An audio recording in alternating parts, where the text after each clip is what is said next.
Hey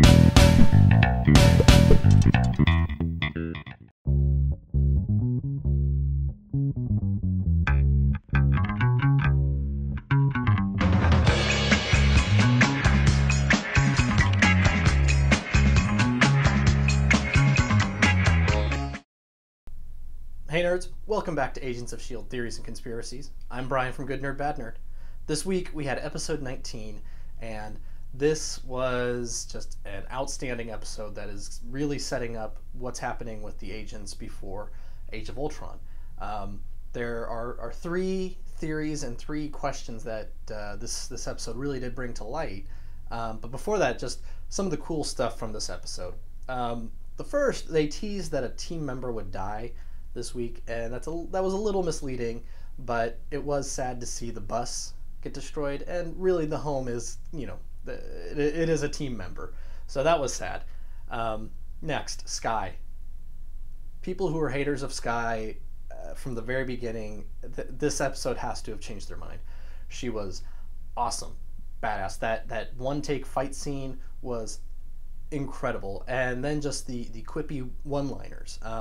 She takes a jab at Raina, basically calling her Sonic the Hedgehog. She calls Ward the Candyman. Sky was just great this episode.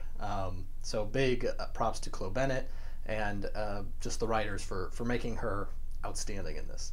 Raina, just an update on her powers. She's obviously getting visions during the day now. It's not just a nighttime thing. It's not a dream vision. But I don't really have any new theories on who she might be yet, because nothing's really changed outside of that. Then there was just a ton of Marvel Cinematic Universe references to the wider movies, specifically what's happening with Age of Ultron and Baron von Strucker and all that stuff. But, all that's going to get tied up in, a day or two once this movie is out. Hope you have your tickets. I do. Maria Hill with that nice call, but that goes to that Coulson Gonzalez thing, and I gotta say, Coulson basically was just like, I'm done playing this game, when he decides to go into Gonzalez, and then at the very end when he just gives him the toolbox, and it's like, oh, Fury's gonna want that back. That leads me to believe that Coulson has been in communication with Fury this whole time, still getting orders, even though Fury did say S.H.I.E.L.D. needs a new leader. Fury's still calling the shots, and that actually rings true to the comic, that even after Fury was gone, he still had his Howling Commandos, he still had his guys, and they were all still Fury's men. So then the last thing, just of kind of notes from the episode, Bobby, Mockingbird, she is losing faith in Gonzalez, especially once she heard that he all along had been planning to keep the superpowered individuals prisoner. So she's a little uncertain about how he is really playing this game and what he's got up his sleeve. So Bobby, and that actually fits in with what we know, that Bobby and Hunter will be making a transition to the spin-off show. It's unfortunate that we know that, because any tension about them being in trouble is it's gone. So, but the three questions. First, and this is the one that maybe was answered, maybe not, is what does Ward actually want from S.H.I.E.L.D.? He gave us the impression in the episode that he wanted Agent 33 to be taken care of. He said he's done as much for her as he can, and he wants Coulson and the actual S.H.I.E.L.D. agents to take care of her and kind of give her another chance, since nothing that happened to her was her fault. Now, if that's all Ward wanted, that's very nice of him, but I just feel like there was something else. Maybe he wanted some technology, maybe a weapon, maybe he's looking for another person. We'll get more on Ward later, because his story is far from done, which is great, because crazy psycho Ward is awesome. He's so much fun, and I like seeing him on the show. So next, what is in the carrier? What is in Gonzalez's base, the aircraft carrier? They've alluded to it a couple times now. Coulson knows exactly what it is, and it gave the impression that if he didn't trust Gonzalez, he would have gone after him and taken care of that. So, what are the options? First, the destroyer armor. This is from the first Thor film.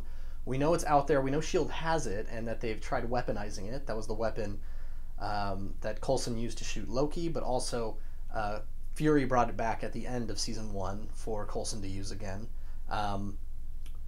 Another option, it's possible they could have an Infinity Stone, one of the other remaining stones out there. I believe the only ones that we don't have accounted for are Soul and Time. Mind is in Loki's staff, which we know that Strucker has that. Power is the one that was in the Guardians of the Galaxy. Space is the Tesseract, and that is in Asgard, we assume.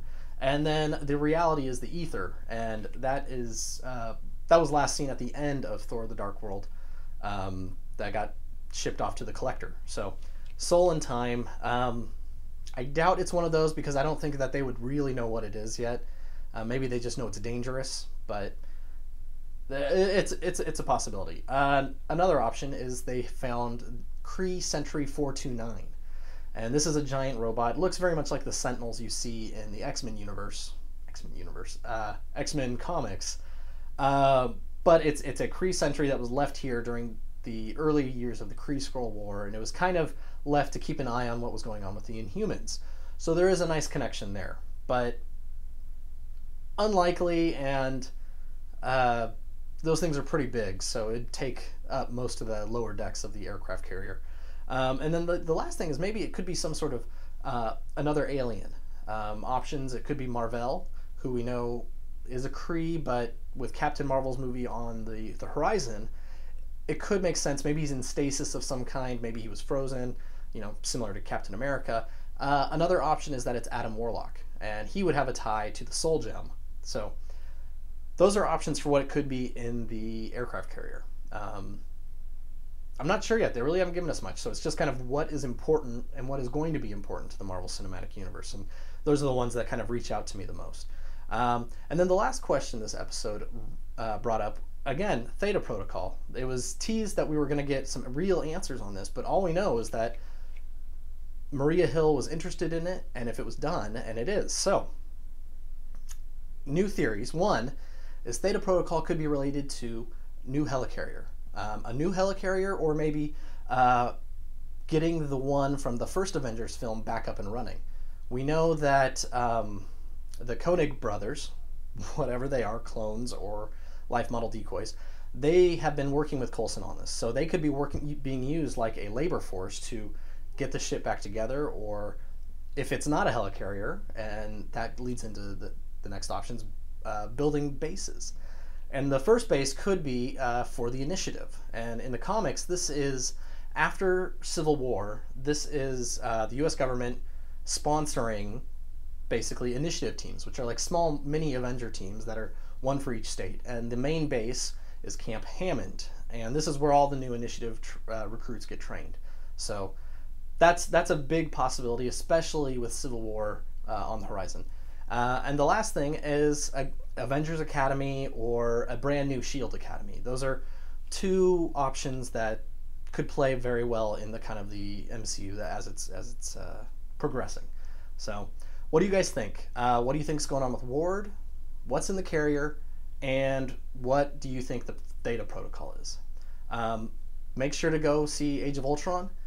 I have my tickets, and at this moment, it's just over 24 hours away until I see it. So, very excited for that.